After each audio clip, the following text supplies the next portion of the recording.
तो hello everyone. कुछ दिन पहले मैंने बताया था कि अभी जो चैनल है उस पर नया नया कंटेंट आएगा। तो उसमें मैंने ये भी बोला था कि अलग अलग लोगों से भी कांटेक्ट करेंगे जो अलग अलग फील्ड्स में हैं। मैं उसमें मैंने ये बोला था कि अगर आपको कोई स्पेसिफिक पर्सन है जिसके पॉइंट ऑफ व्यू चाहिए आपको किसी भी चीज़ के लिए, आप मेरे को बताइए। तो उस रेफरेंस में सचिन प्रजापति ने मेरे को बोला था अंकित कुमार का नाम, कि Ankit Kumar actually all India rank 7 है गेट 2019 में।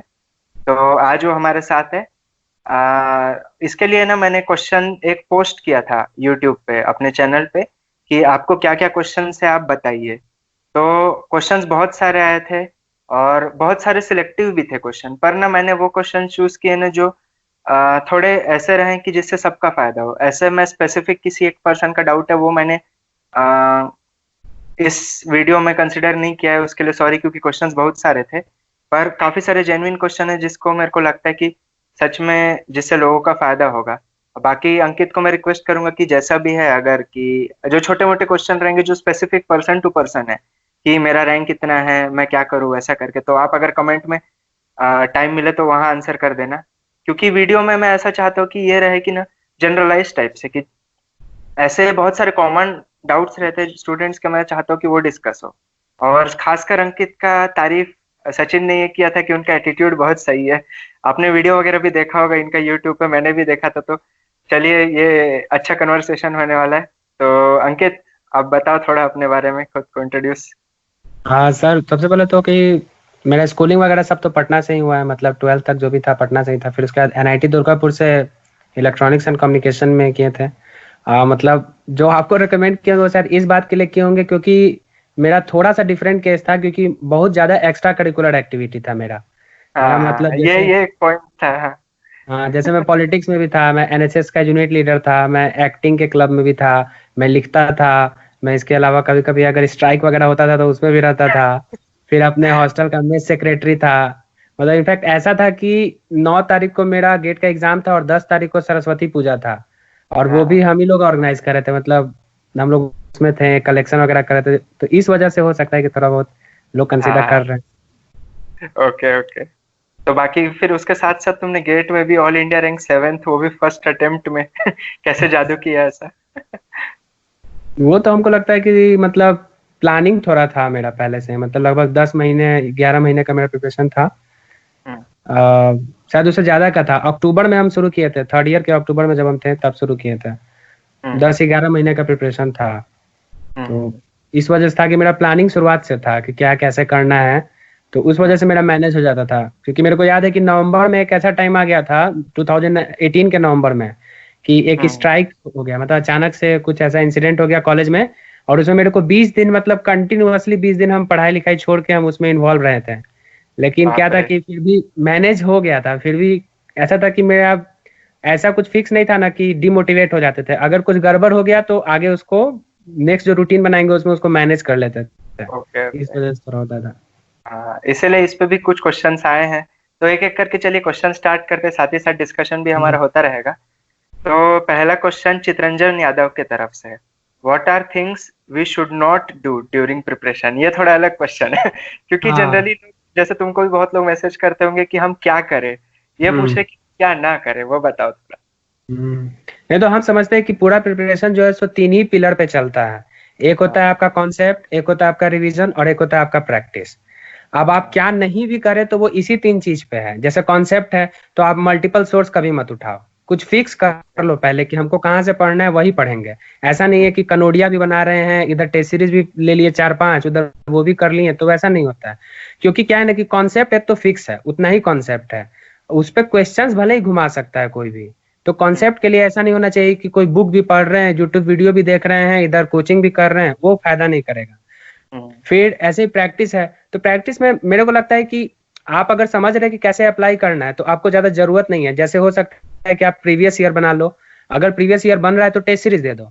अगर नहीं बन रहा है तब आप कॉन्सेप्ट के लिए कोई और चीज देखो, क्योंकि आपसे नहीं बन रहा है तो इसका मतलब आपका कॉन्सेप्ट वीक है। तो हम्म उसके लिए भी जरूरत नहीं है ज्यादा हाथ पांव मारने का। और एक जो बहुत इंपॉर्टेंट फैक्टर हो जाता है कि हम समझते हैं प्रिपरेशन टाइम में कभी नया रिलेशनशिप नहीं बनाना चाहिए, क्योंकि वो सबसे बड़ी गलती हो जाती है लोगों से। अगर आप जो मेरे को इसके लिए भी मैसेज आता है कि मैनेज नहीं हो रहा है या जो भी, अगर है रिलेशनशिप तो आप उसको तोड़ो मत, पर अगर नहीं है तो नया मत बनाओ। क्योंकि अगर आप उसमें क्या है कि अगर आप सक्सेसफुल हो गए तो आपका टाइम जाने वाला है बहुत ज्यादा, शुरुआत में तो बहुत टाइम लगता है, और अगर आप सक्सेसफुल नहीं हुए तो आप डिप्रेस्ड होने वाले हो, ये कुछ नहीं हो रहा है लाइफ में, ये वो, तो ये सब चीज नहीं करना चाहिए प्रिपरेशन टाइम में तो कम से कम। तो तुम्हारा कुछ एक्सपीरियंस रहा क्या इस केस में? हाँ मेरा था, हम था ऐसा भी, इस चीज पे भी एक्सपीरियंस था, आ, पर मेरा पॉजिटिव ही चला, मतलब था मेरे को सपोर्ट एक लड़की का।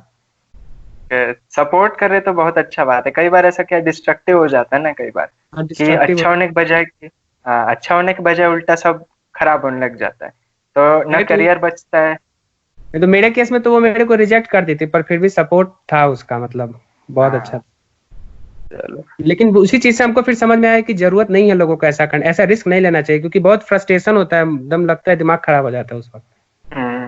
क्योंकि करियर ऐसा है ना, खासकर थर्ड एंड फोर्थ ईयर में, फर्स्ट एंड सेकंड ईयर में तो ठीक है मस्ती करे चलता है, third and fourth year critical हो जाते हैं, क्योंकि प्लेसमेंट चालू हो जाते हैं, गेट एग्जाम या सारे कॉम्पिटिटिव एग्जाम की तैयारी तभी चालू करते हैं लोग। तो मैं भी यही बोलूंगा ना लोगों को कि करियर जब आता है ना तब ना थोड़ा उसको पीछे हम्म। कुछ टाइम के लिए आप थोड़ा उसको साइड लाइन कर दीजिए। रिजेक्ट करने नहीं बोल रहा, पर साइड लाइन करके, और अगर कोई सच में सही पर्सन है आपकी लाइफ में ना, तो वो समझेगा भी इस बात को हम्म। कि ऑब्वियसली करियर को इंपॉर्टेंस देगा, क्योंकि कुछ टाइम का बात है, 1 साल 2 साल का, उसके बाद तो जो भी है सब चलना ही है। तो ये तो अच्छा है कि तुमको चलो समझदार लड़की मिली कोई जो इसमें हेल्प करी। यस। चलो next question. Ron Dasgupta का क्वेश्चन है, how to increase problem solving speed. अच्छा हाँ, देखिए इसके लिए मेरे को क्या लगता है ना कि लोग जो समझते हैं वो कंसेप्शन थोड़ा गलत है। अगर आप अपना प्रॉब्लम सॉल्विंग स्पीड को डिक्रीज करोगे ना तो वो इंक्रीज हो जाएगा। मतलब क्या है कि जैसे हम क्या करते थे कि कोई भी प्रॉब्लम है तो पहले तो प्रॉब्लम पढ़ने में थोड़ा सा ज्यादा टाइम दे दो, 4-5 सेकंड एक्स्ट्रा लगे, लेकिन आप अच्छे से पढ़ो। फिर दूसरा चीज है कि जब आप क्वेश्चन पढ़ते हो ना तो जो फॉर्मूला यूज होने वाला है वो फॉर्मूला लिख लेना चाहिए, मतलब जो वो पैड मिलता है हमको हाँ उस हाँ। पे लिख लेना चाहिए फॉर्मूला, क्योंकि उससे क्या होता है कि जब हम कैलकुलेटर में डालते हैं ना तो हम देख सकते हैं कि हम सही रिलेशनशिप यूज किए हैं कि नहीं, तो कैलकुलेटर वाला एरर वहां पे कम हो जाता है। और फिर क्या है कि हम ये भी देख सकते हैं कि हम सही फॉर्मूला, मतलब वैल्यूज सही डाल रहे हैं कि नहीं डाल रहे हैं, क्योंकि वो फॉर्मूला में दिखता है हमको कि क्या यूनिट होना चाहिए, क्या ये सब चीज। तो हम्म, इसमें मेरे को लगता है ना कि आप जितना स्लो जाओगे ना उससे आपका स्पीड बढ़ जाता है, क्योंकि ये सुनने में लग रहा है आपको कि हम हाँ स्लो हो गए, 4-5 सेकंड एक्स्ट्रा लग गया है, लेकिन हकीकत ये होता है कि वहां पे जो है ना माइंड पीस मतलब पीस में रहता है, तो उससे बहुत ज्यादा तेजी में आदमी क्वेश्चन जो है ना डील कर लेता है।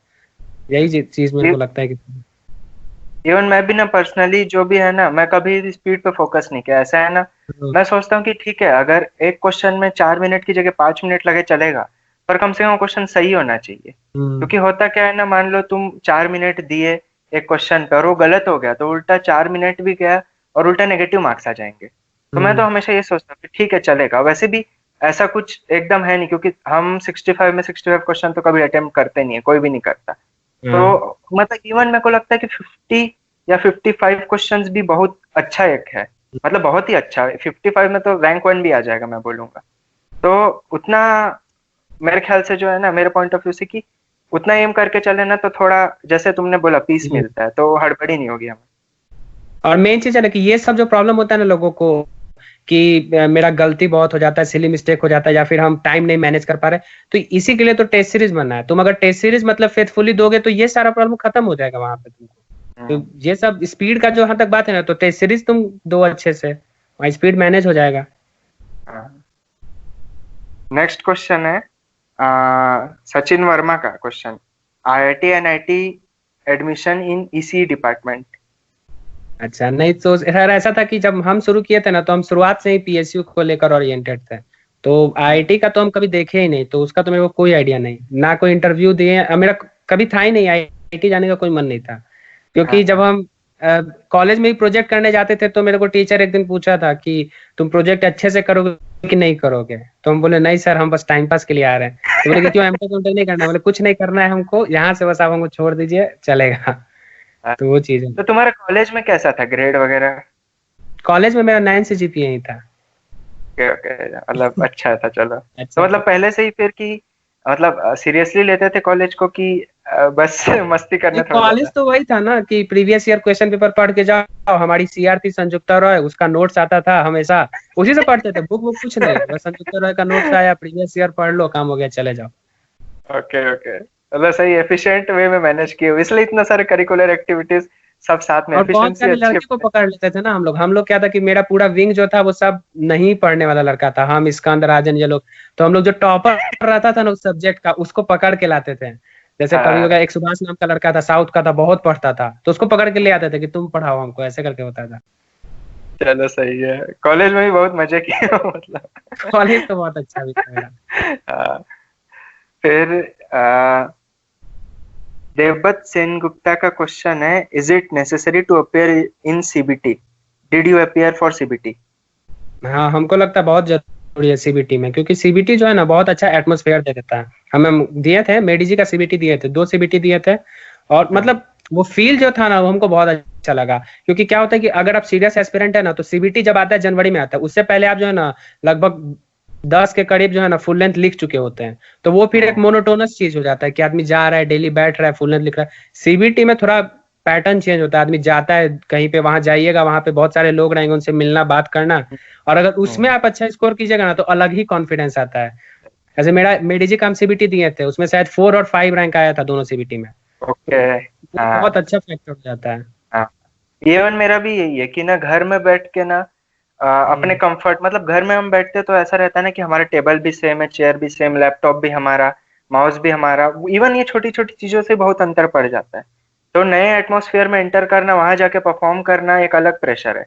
तो इवन मैंने भी जैसे 2 सीबीटी दिए थे, फर्स्ट में तो मैं बिगड़ गया था, पर सेकंड में भी फिर थोड़ा ये है ना कि हम नेक्स्ट टाइम तैयार रहते कि हाँ कैसे आने वाला है। और सीबीटी भी आता है ऐसे कि मान लो फर्स्ट वीक ऑफ फेब में अगर हमारा एग्जाम है तो सेकंड वीक में एक सीबीटी हाँ। रहेगा, थर्ड वीक ऑफ जैन में एक सीबीटी रहेगा। तो अच्छा एक ड्यूरेशन, एक हफ्ता एक हफ्ता एक हफ्ता करके, तो मेंटली हम्म। प्रिपेयर्ड रहते काफी कुछ। तो ये तो है कि हाँ डेफिनेटली काफी हेल्पफुल है। अरशद कुरैशी का क्वेश्चन है, according to current scenario which is better, PSU और वीएलएसआई?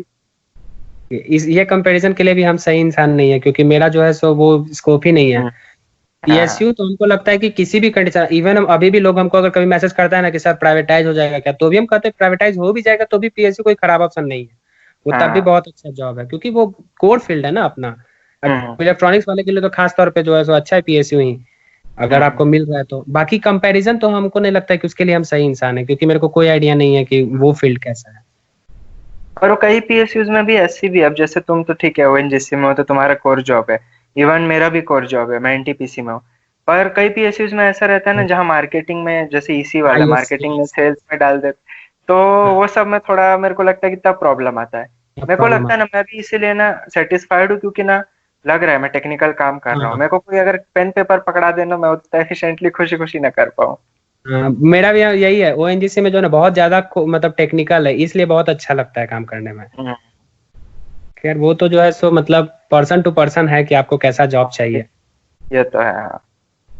फिर Shanmugh का क्वेश्चन है, if someone gets 2000 plus rank, what should he do to push to top 50? देखिए ये जो स्ट्रेटजी है, ये तो मतलब ये क्वेश्चन का फर्स्ट पार्ट ही हटा देना चाहिए। 2000 रैंक आया या फिर पिछले बार में 100 रैंक आया, हाँ अगर आप फिर से दे रहे हो तो आप वही स्ट्रेटजी फॉलो करो, मतलब सेम ही चीज है। आपको फिर से पूरा सिलेबस पढ़ना ही पढ़ना है, आपको फिर से मतलब पूरा रिवीजन करना ही करना है। तो ये जो क्वेश्चन है ये फिर से वही होगा कि ड्रॉपर के लिए क्या स्ट्रेटजी होना चाहिए, जो सिंपल यही हम्म, क्वेश्चन, उसमें रैंक मैटर नहीं करता। तो हम्म, वो सिंपल सा चीज है कि जो 3 पिलर हैं जो हम हमेशा बोलते हैं, कॉन्सेप्ट है, रिवीजन, प्रैक्टिस है, उस पर हमेशा फोकस करना चाहिए और बैलेंस बना के चलना चाहिए। मतलब अगर आप ड्रॉपर है तो आपके पास बहुत अच्छा एडवांटेज है कि आपके पास नोट्स है, आपके पास, आपको बस दोबारा रिवीजन करना है, तो आप कंटिन्यूअसली रिवीजन करो, कंटिन्यूअसली टेस्ट सीरीज दो और उसका एनालिसिस करो, उससे कोई प्रॉब्लम नहीं हो, आप बहुत अच्छा परफॉर्म कर लोगे। इवन इफ आप 2000 है या कितना भी है, क्योंकि आपको एक छोटा सा तो नॉलेज है। हम्म, 2000 भी आप ला दिए, इसका मतलब है कि आपको पता है कॉन्सेप्ट क्या है, आप बस कॉन्सेप्ट को अप्लाई नहीं कर पाए। एग्जाम हाँ हॉल में आपको आपको दिक्कत टेस्ट सीरीज से हुआ था, आपको हाँ दिक्कत हाँ, कॉन्सेप्ट से नहीं होता, कॉन्सेप्ट लगभग आप जानते हो। तो वो जो चीज हम्म, है ना कि कंटिन्यूअस रिवीजन और कंटिन्यूअस टेस्ट सीरीज का यूज, ऐसे लोगों को तो खास तौर पे चाहिए कि कम से कम 2 टेस्ट सीरीज दें। मतलब एक तो हमको मेडिजी हमेशा लगता है कि मेडिजी का लेवल बहुत अच्छा है, और हम्म, टफ लेवल हमको लगा था एस एकेडमी का। हमको लगा था कि अगर किसी को मतलब अगर किसी साल पेपर टफ आ गया ना तो उसके लिए एस एकेडमी बहुत अच्छा टेस्ट सीरीज है। तो ऐसे मतलब एक दो टेस्ट सीरीज उठाओ, उसको कंटिन्यूअसली देते जाओ, मतलब टॉपिक वाइज वगैरह सब खत्म करके देखो, बहुत अच्छा हो, बहुत अच्छा इंप्रूव हो जाएगा। और ये जो चीज है कि रैंक +50 में आना, तो वो कभी टारगेट नहीं करना चाहिए, हमेशा मतलब 1 को ही टारगेट करना चाहिए, भले ही कितना ही है, टारगेट 1 होना चाहिए। सही बात है। और क्योंकि इसमें क्या होता है फिर ना कि लोग कंपैरिजन ये करने लगते हैं ना सर, जैसे कुछ लोग मेरे को मैसेज करते हैं ना कि भैया हम मतलब 150 लोगों में मेरा रैंक 15 आ रहा है, तो मेरे को कितना आएगा ये बता दीजिए। ये जो चीज है ना, ये कंपैरिजन फिर गलत हो जाता है। तो शुरुआत से टॉप के लिए हमेशा लड़ो ना, ये क्या कंपेयर करना कि क्या कंपैरिजन करेंगे कि 50 के अंदर रहेगा, वो चीज नहीं होना चाहिए। जतिन गुलाटिया का क्वेश्चन है, तुम्हारी रिवीजन स्ट्रेटेजी क्या थी? हाँ, रिवीजन मतलब 2 पार्ट में बटा हुआ था, एक तो कि जो कॉन्सेप्चुअल पोर्शन है उसका रिवीजन, और एक टेस्ट सीरीज। क्योंकि टेस्ट सीरीज हम जो है फाइनल ईयर में जब आ गए थे, तो जब मार्च अप्रैल में टेस्ट सीरीज लॉन्च होता है, तब से कंटिन्यूअसली टेस्ट सीरीज दे रहे थे, टॉपिक वाइज वगैरह सब। हम मेडिजी, एस एकेडमी और गेट एकेडमी तीनों का लिए थे। गेट एकेडमी का तो कुछ ही दिए थे, लेकिन मेडिजी और एस एकेडमी का हम पूरा टेस्ट सीरीज खत्म कर दिए थे, कंप्लीट एकदम।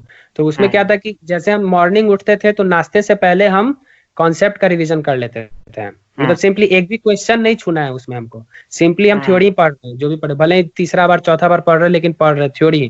क्योंकि कई बार क्या होता है कि टेस्ट सीरीज में कुछ छोटे छोटे कॉन्सेप्ट कवर नहीं हो पाते हैं, और गेट में वो भी आ सकता है। क्योंकि टेस्ट सीरीज जब लोग सेट करता है तो उसका माइंडसेट रहता है कि जो मोस्ट प्रोबेबल क्वेश्चन है वो डाला जाए। तो इसलिए जो है थ्योरी का भी कंटिन्यूअस रिवीजन जो है ना बहुत जरूरी है।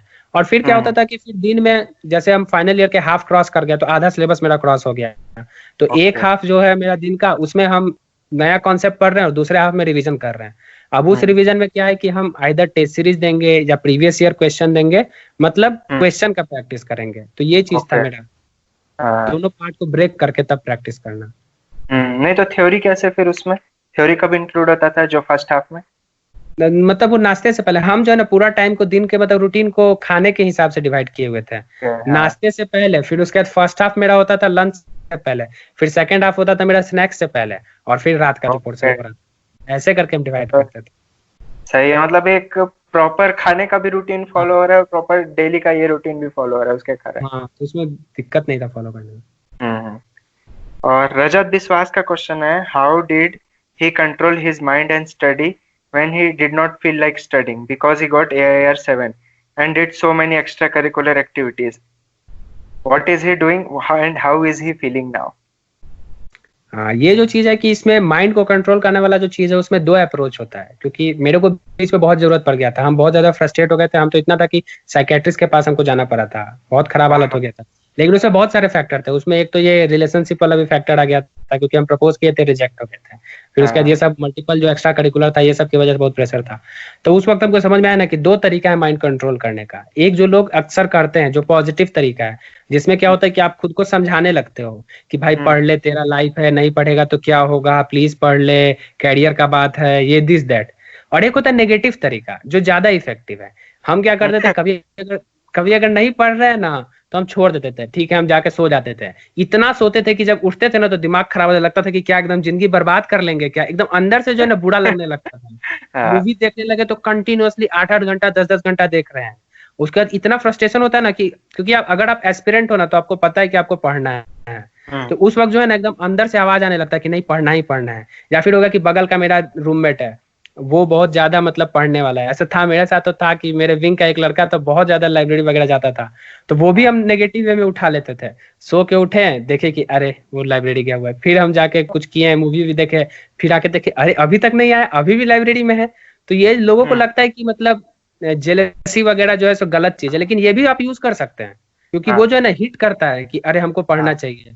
तो हम तो नेगेटिव अप्रोच पे जाते थे हमेशा माइंड को फोकस रखने के लिए।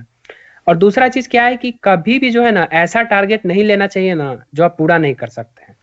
मतलब क्या होता है कि लोग टाइम टेबल बनाते हैं, हम टाइम टेबल नहीं बनाते थे। हम जैसे आपको बताया खाने के हिसाब से, हम उस हिसाब से अपना कर लेते थे। अब जैसे क्या है कि सुबह के हम ब्रेकफास्ट से लेकर लंच के बीच में हमको कोई चीज पढ़ना है, तो वो लिखा हुआ नहीं है कि 8 बजे से 10 बजे तक पढ़ना है। उससे क्या होता है ना, फ्रस्ट्रेशन हो जाता है लोगों को, उसे लगता है कि अरे ये टाइम में हम नहीं पढ़ पाए, अरे अब हम क्या करेंगे, अब दूसरा चीज आ गया। मेरा था कि उस पोर्शन में पढ़ना है, तो कभी भी हम पढ़ लेते थे। उस वक्त नहीं भी पढ़े तो शाम में पढ़ लेंगे, बस दिन का जो है ना जो टारगेट है वो मेरा खत्म हो जाना चाहिए, ये चीज होता था।